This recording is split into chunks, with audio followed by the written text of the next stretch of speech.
Do you enjoy having minions do your bidding like a proper overlord? If your answer is yes, then you'll definitely love this build. We will be talking about the Army of the Dead build for the Necromancer. We will discuss its equipment, which legendary items to use, Kanai's cube selection, skills, and playstyle. This is Captain Jet, and welcome to another Diablo 3 build deep dive. And we are back. For this build, we will be using 5 pieces from the Bones of Ratna set, which would comprise of the head, the shoulders, the torso, the hands, and the feet. Given that we only have 5, we will still be activating the 6-piece set bonus, thanks to an equipment that we have set in the Kanai's cube, which we will be discussing later on. The 2-piece set bonus will reduce the cooldown of the Army of the Dead by 0.5 seconds each time any of your minions deal damage. Additionally, your skeletons spawn faster, and revived minions no longer expire. 4-piece set bonus will allow your minions to take no damage while granting you 1% damage reduction each time your minions deal damage, and maxes at 75 stacks. A full set bonus will give your Army of the Dead 1,750 damage for every active permanent minion you have, with a ceiling of 31,500%. We will also need the waist and the leg pieces from the Captain Crimson's trimming set. Like the former set, we will be enjoying the benefits of the full set while having one less item. The 2-set bonus will give us 6,000 life per second. This will also give us a 20% cooldown and resource cost reduction. For the full set bonus, we will gain increased damage based on your cooldown reduction while receiving less damage based on your resource cost reduction. Last set we will need would be the Jesset's Arm. This set only has 2 pieces and we will need both. The set bonus will enable us to automatically command our skeletons to attack nearby targets once target of the command skeleton dies. Additionally, we will gain 400% increased damage to targets of command skeleton. The Bonds of Cleena for the wrist piece provides us up to 100% increased damage of our Army of the Dead, or guaranteed double damage to active targets of command skeleton, which would happen a lot. For the amulet, we will need Squirt's necklace that gives us up to 100% increased damage while not taking damage, in exchange to 50% increased damage taken. For the rings, we have the Crispin Sentence and the Convention of Elements. Respectively, they would be providing us with up to 100% increased damage against slowed enemies, and triple damage against enemies suffering other control impairing effects. Also, we will be receiving up to 100% increased damage to a single element for 4 seconds, then it rotates through 7 elements. Moving on to legendary gems. Bane of the Trap would provide us increased damage to control impaired enemies while gaining an aura that reduces enemies' movement speed by 30% within 15 yards. The Gokok of Swiftness would provide us a stack of swiftness for every attack that we do, and what it does is it increases our attack speed and dodge by 1% per stack. This would last for 4 seconds and maxes out at 15 stacks. Lastly, the Zay Stone of Vengeance increases the damage we deal based on the distance of the enemy from us, increasing the damage bonus the further the enemy is, and that's up to a maximum of 50 yards. Now for the Kanai's cube, for the first slot we will need the Funerary Pick, and this would allow Siphon Blood to deal damage to additional 2 targets. Each target receives a percentage increased damage unless there's only 1 target, then the target receives double the increased damage. This piece also changes the damage increase of Power Shift Rune to 20% per stack and now benefits all skills. Second slot gets the Broken Vow, and it gives the Army of the Dead percentage increased damage and inheriting the Unconventional Warfare Rune. And last but not the least, we have the Ring of Royal Grandeur, which reduces set piece requirements, allowing us to capitalize on a full set item bonus with 1 item less. Siphon Blood for the primary attack not only provides us with resource but also heals us. Power Shift Rune will increase damage the longer we channel. Command Skeletons: order your skeletons to rush and attack the target and increases their damage to that target by 50%. Frenzy Rune would increase our skeletons' attack speed, allowing for faster cooldown of our Army of the Dead, we would always start with this one as soon as we see a target in the vicinity.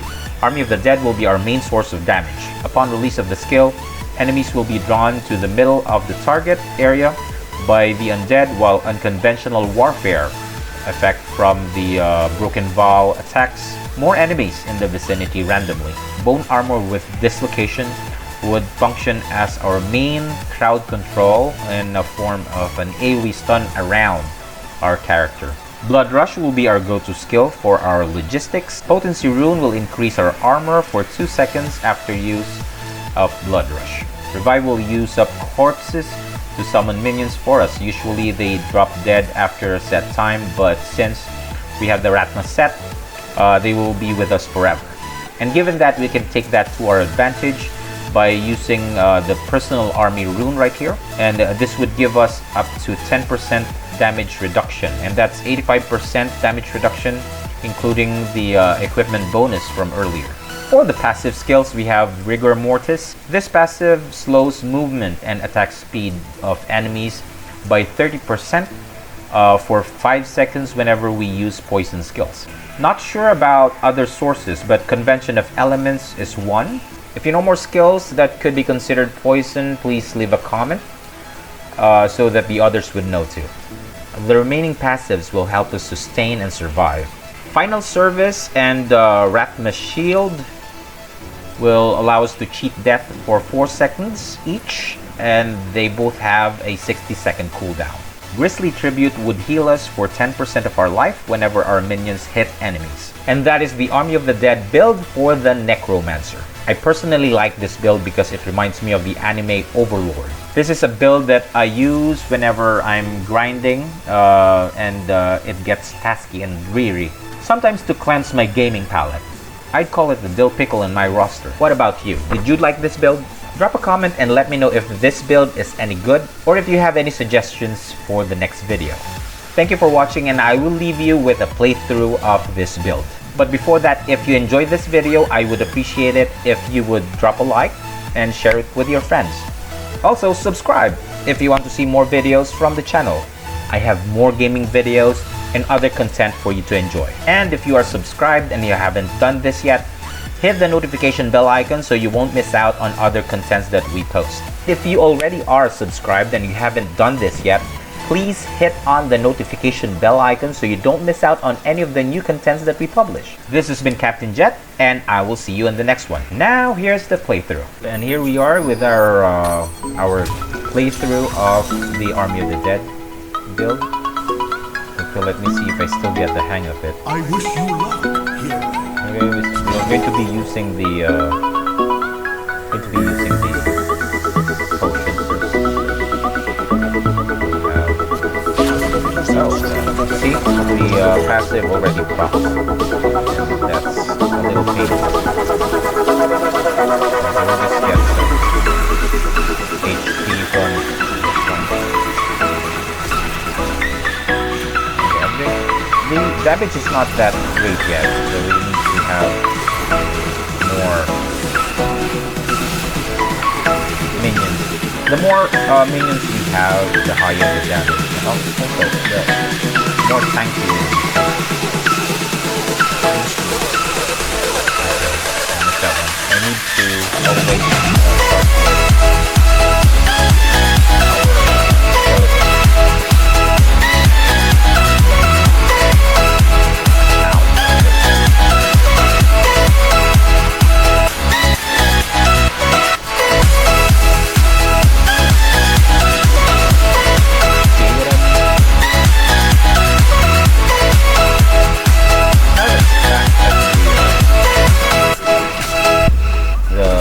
Nova build.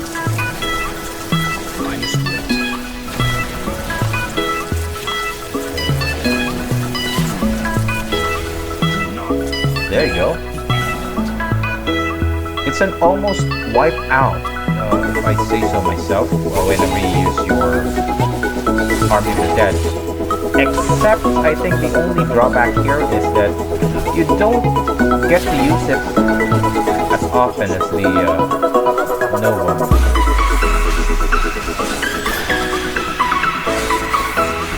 It has a very long cooldown, and I don't think the passives we have would really make it at par with the top 3 of the build. I'm talking about the Nova build. Running out of resources. But that one's going to die. Look, no matter how tanky the enemy is, they're bound to die. But the only problem is you don't get to distribute it that often. Especially if you run out of enemies.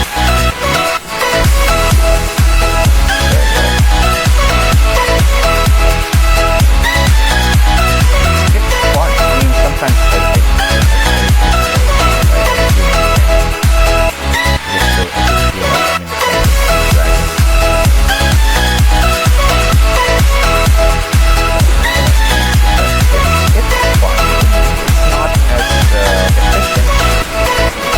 but I think the build is not for efficiency. It's something that you do to unwind, to escape.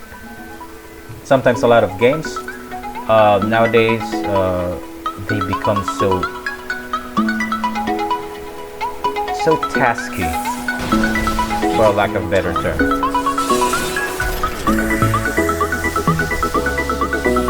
And sometimes, since it's becoming more of a work than play, you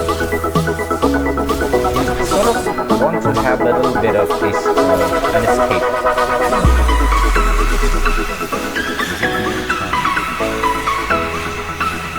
Not as fast. I could clear this faster if I knew the build.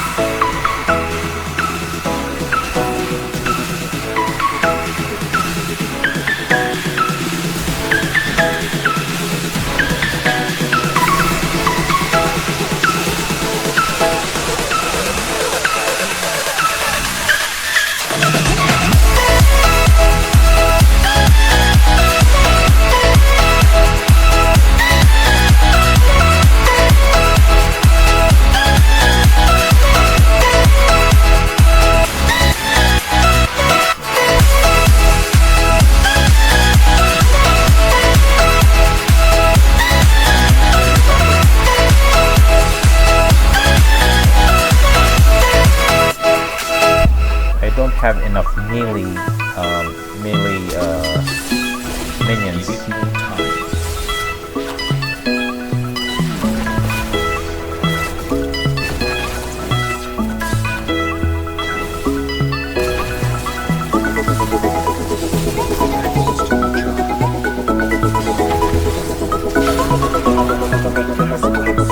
There's not much pylons in this specific game right here.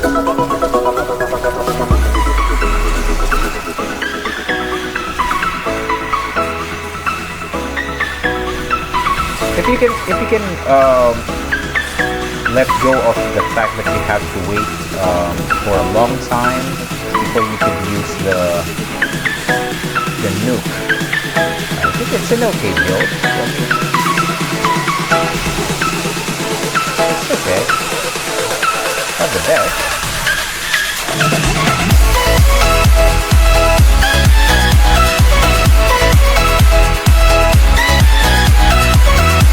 I would argue that you could one-shot Diablo or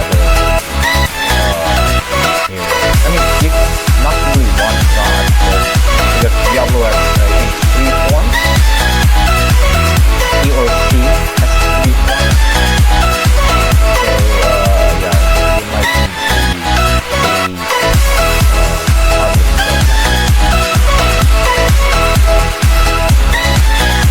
the unconventional warfare part is the one that finishes off, especially if you are there's just one enemy that's sure to die. I mean, all the random specters would target just one. So it reminds me of I forgot the name. What's that name of the hero in Dota? The one that does Omni Slash, like Cloud. Juggernaut. There you go. The Juggernaut. the Juggernaut's ult is stronger if you're just fighting one enemy. If you have other enemies in the vicinity, you would have to divide it. Like, oh! Why did I not think about it? Hayabusa from Mobile Legends is like that. So you get the idea. There's only a finite number of attacks, and if there are other enemies in the vicinity, it's not going to be very focused.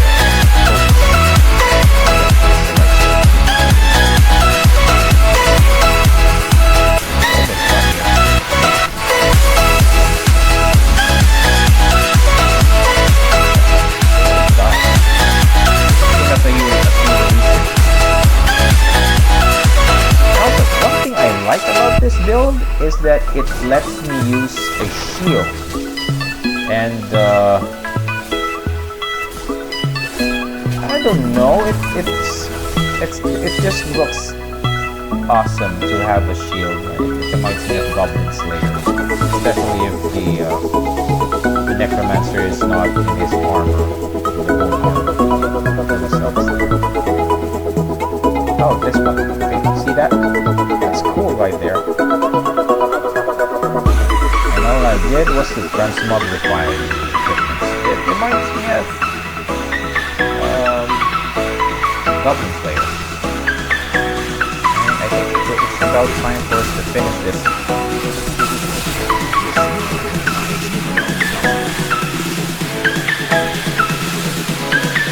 Okay, I need to work on how I use the build.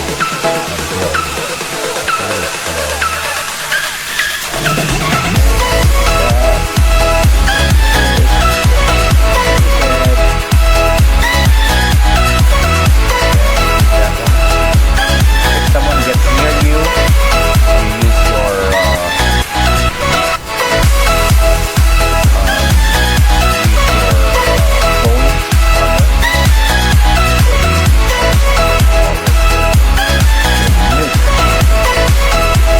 and of course, you might actually want to escape and use your lovely. Either way. There you go. That increases your mana. I forget to use it. You could kill them easily. But that's 1 trillion damage already. Easily a trillion, at least. See, those guys are gonna die.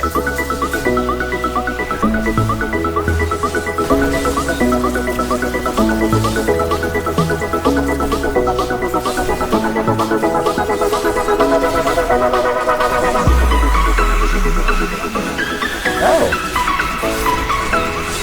I did not see any pylons in this game. Forget. That's how you kill those monsters.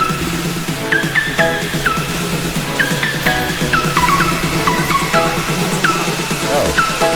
Well, that's not good. Okay, this is going to die in just one cell. Ready? 1, 2, 3. See what I tell? What I told you. You don't believe me. Yep, that's how boring this game. No, it's really fun.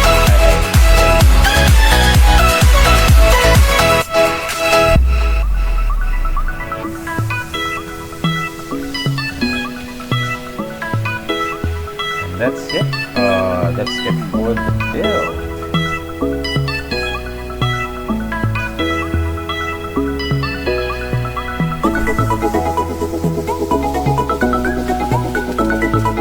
I have nothing else to do.